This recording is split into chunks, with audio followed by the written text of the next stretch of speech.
عدنان اور غالب کی روحیں چیخ رہی ہیں، انتقام انتقام، بدر میں قتل کیے جانے والے بہادروں کا انتقام۔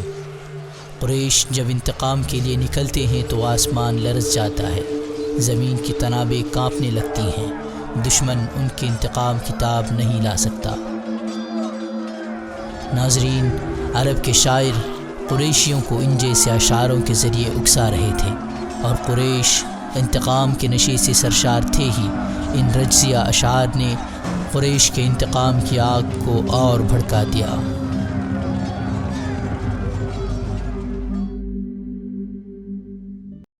اللہم صلی علی سیدنا محمد، اللہم صلی۔ السلام علیکم ورحمۃ اللہ وبرکاتہ۔ استقبال ہے رحمت عالم صلی اللہ علیہ وسلم کی 62ویں قسط میں۔ ناظرین، اوپر جو منظر کشی کی گئی وہ قریش میں جنم لے رہی انتقام کی عکاسی کر رہی ہے۔ اسی انتقام کی آگ کے بھڑکنے کے بعد عبداللہ بن ابی، ربیعہ اور اکرمہ بن ابی جہل اور صفوان بن امیہ وغیرہ رؤسائے قریش، جن کے باپ، بھائی اور بیٹے جنگ بدر میں قتل ہوئے تھے، ابو سفیان اور دیگر شرکاء کے پاس آ کر کہنے لگے کہ اپنے مال کے نفع سے مدد کرو تاکہ ہم ایک لشکر تیار کریں اور حضرت محمد صلی اللہ علیہ وسلم سے بدلہ لیں۔ سب نے بخوشی منظور کیا، چنانچہ تمام مال فروخت کر دیا گیا اور حسب قرارداد رأس المال مالکوں کو دیا گیا، اور نفع تجہیز لشکر میں کام آیا۔ اسی بارے میں یہ آیت نازل ہوئی، ان الذين كفروا ينفقون اموالهم ليصدوا عن سبيل الله فسينفقونها ثم تكون عليهم حسرة ثم يغلبون والذين كفروا الى جهنم يحشرون۔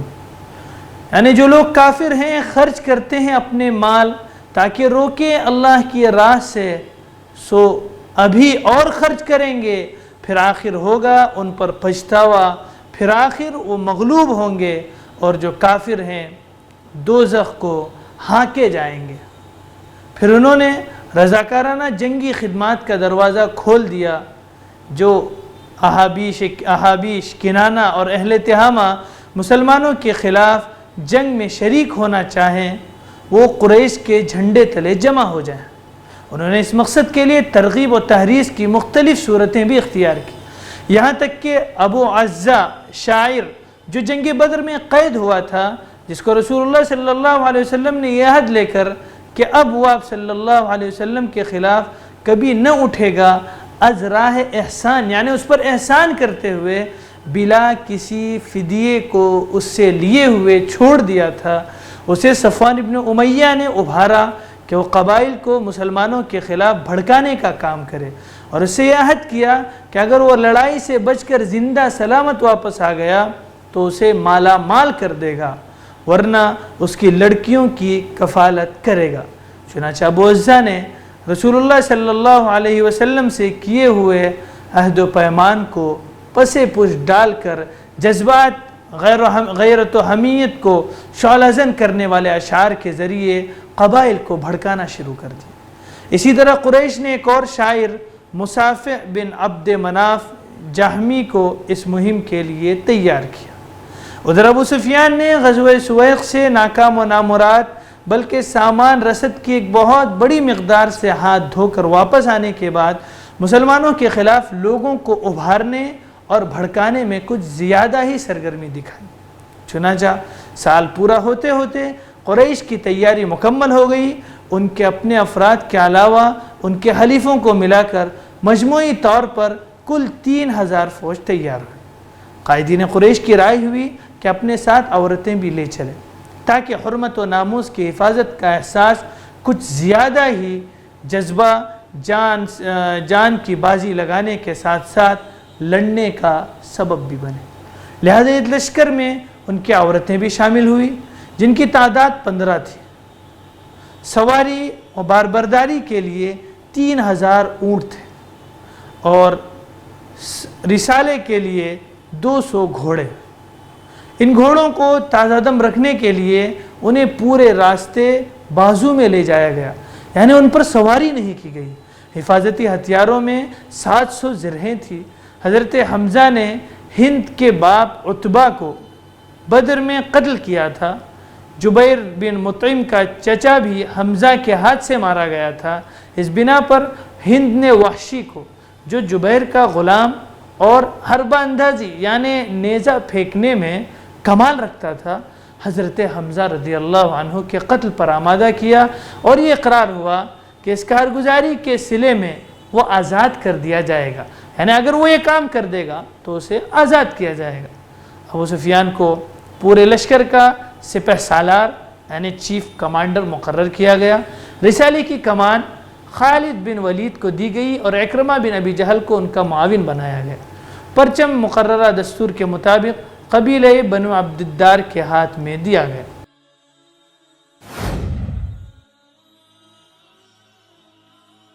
حضرت عباس رضی اللہ عنہ رسول اللہ صلی اللہ علیہ وسلم کے چچا گو اسلام لا چکے تھے، لیکن اب تک مکے میں ہی مقیم تھے۔ انہوں نے قریش کی ساری نقل و حرکت اور جنگی تیاریوں کا بڑی چابک دستی اور گہرائی سے مطالعہ کر رہے تھے۔ چنانچہ جو ہی یہ لشکر حرکت میں آیا، حضرت عباس رضی اللہ عنہ نے اس کی ساری تفصیلات پر مشتمل ایک خط فوراً نبی صلی اللہ علیہ وسلم کی خدمت میں مدینہ روانہ فرما دیا۔ حضرت عباس رضی اللہ عنہ کا قاصد پیغام پہنچانے میں نہایت پھرتیلا ثابت ہوا، یعنی وہ جلد اس نے پہنچایا۔ اس نے مکے سے مدینے تک کوئی 500 کلومیٹر کی مسافت 3 دن میں طے کر کے ان کا خط نبی صلی اللہ علیہ وسلم کے حوالے کیا۔ اس وقت آپ صلی اللہ علیہ وسلم مسجد قباء میں تشریف فرما تھے۔ یہ خط حضرت ابی بن کعب رضی اللہ عنہ نے نبی صلی اللہ علیہ وسلم کو پڑھ کر سنایا۔ آپ نے انہیں رازداری برتنے کی تاکید کی اور جھٹ مدینہ تشریف لا کر انصار و مہاجرین کے قائدین سے صلاح و مشورہ کی۔ آپ صلی اللہ علیہ وسلم نے اپنے اصحاب سے مشورہ فرمایا کہ مدینے سے نکل کر مقابلہ کیا جائے یا مدینے میں رہتے ہوئے مقابلہ کیا جائے۔ مہاجرین نے عموماً اور انصار میں سے اکابر نے رائے دی کہ عورتیں باہر قلعوں میں بھیج دی جائیں اور شہر میں پناہ گیر ہو کر یعنی شہر میں محفوظ ہو کر مقابلہ کیا جائے۔ عبداللہ ابن ابی بن سلول، جو اب تک کبھی شریک مشورہ نہیں کیا گیا تھا، یہی رائے دی، جو کہ آگے چل کر رأس المنافقین جسے کہا گیا نا عبداللہ ابن ابی کو۔ خود آپ کا رجحان مدینہ میں رہتے ہوئے مقابلہ کرنے کا تھا، لیکن بعض وہ صحابہ جو غزوہ بدر میں کسی وجہ سے شریک نہ ہو سکے تھے، وہ مدینے سے نکل کر دشمن کے پڑاؤ پر جا کر جنگ کرنے کو بہتر قرار دے رہے تھے، اور انہوں نے زور دیتے ہوئے یہی رائے دی۔ حضرت صلی اللہ علیہ وسلم گھر میں تشریف لے گئے اور زرہ پہن کر باہر تشریف لے گئے، اور زرہ پہن کر باہر تشریف لانے کے بعد اب لوگوں کو ندامت ہوئی کہ ہم نے رسول اللہ صلی اللہ علیہ وسلم کو خلاف مرضی یعنی آپ صلی اللہ علیہ وسلم کی مرضی کے خلاف نکلنے پر مجبور کیا۔ سب نے عرض کی کہ ہم اپنی رائے سے باز آتے ہیں۔ ارشاد ہوا کہ پیغمبر کو زیبا نہیں دیتا کہ ہتھیار پہن کر اتار دے۔ اس کے بعد نبی صلی اللہ علیہ وسلم نے جمعہ کی نماز پڑھائی، توعظ و نصیحت کی، جد و جہد کی، ترغیب دی اور بتلایا کہ صبر اور ثابت قدمی ہی سے غلبہ حاصل ہو سکتا ہے۔ ساتھ ہی حکم دیا کہ دشمن سے مقابلے کے لیے تیار ہو جائیں۔ یہ سن کر لوگوں میں خوشی کی لہر دوڑ گئی۔ اس کے بعد جب آپ صلی اللہ علیہ وسلم نے عصر کی نماز پڑھی تو اس وقت تک لوگ جمع ہو چکے تھے، عوالی کے باشندے بھی آ چکے تھے۔ نماز کے بعد آپ صلی اللہ علیہ وسلم اندر تشریف لے گئے، ساتھ میں ابو بکر و عمر رضی اللہ عنہما بھی تھے۔ انہوں نے آپ صلی اللہ علیہ وسلم کے سر پر عمامہ باندھا اور لباس پہنایا۔ آپ صلی اللہ علیہ وسلم نے نیچے اوپر 2 زرہیں پہنی تھی، تلوار حمائل کی، اور ہتھیار سے آراستہ ہو کر لوگوں کے سامنے تشریف لائے۔ لوگ آپ صلی اللہ علیہ وسلم کے آمد کے منتظر تو تھے ہی، لیکن اس دوران حضرت سعد بن معاذ اور حضرت اسید بن حضیر رضی اللہ عنہما نے لوگوں سے کہا کہ آپ لوگوں نے رسول اللہ صلی اللہ علیہ وسلم کو میدان میں نکلنے پر یعنی مدینہ سے نکلنے پر زبردستی آمادہ کیا ہے، لہذا معاملہ آپ صلی اللہ علیہ وسلم کی ہی کے حوالے کر دیجیے۔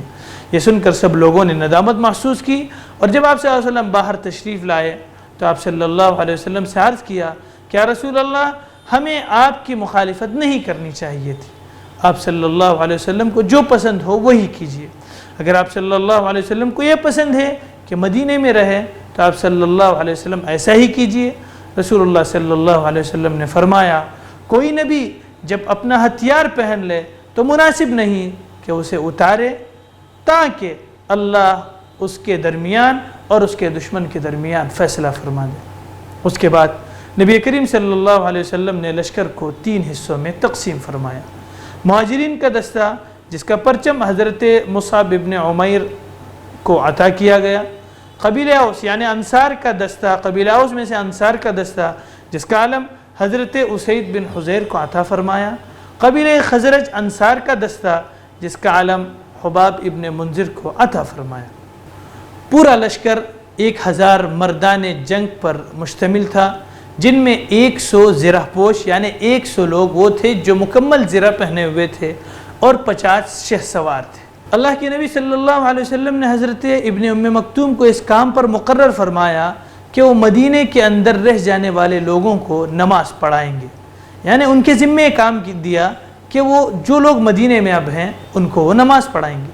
اس کے بعد کوچ کا اعلان فرمایا اور لشکر نے شمال کا رخ اختیار کیا۔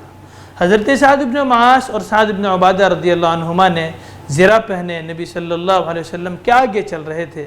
سنیت الوداع سے آگے بڑھے تو ایک دستہ نظر آیا جو نہایت عمدہ ہتھیار پہنے ہوئے تھا اور پورے لشکر سے الگ تھلگ تھا۔ آپ صلی اللہ علیہ وسلم نے دریافت کیا تو بتلایا گیا کہ خزرج کے حلیف یہود ہیں جو مشرکین کے خلاف شریک کے جنگ ہونا چاہتے ہیں۔ آپ نے دریافت فرمایا کیا یہ مسلمان ہو چکے ہیں؟ لوگوں نے کہا نہیں۔ اس پر آپ صلی اللہ علیہ وسلم نے اہل شرک کے خلاف اہل کفر کی مدد لینے سے انکار کر دیا۔ ناظرین، آج کے اس قسم میں اتنا ہی، ملتے ہیں اگلی قسم میں اور جانتے ہیں غزوہ احد کی آگے کی تفصیلات۔ تب تک کے لیے مجھے دیجیے اجازت۔ والسلام علیکم ورحمۃ اللہ وبرکاتہ۔ وعلى آل سيدنا شفيعنا محمد اللهم صل على سيدنا محمد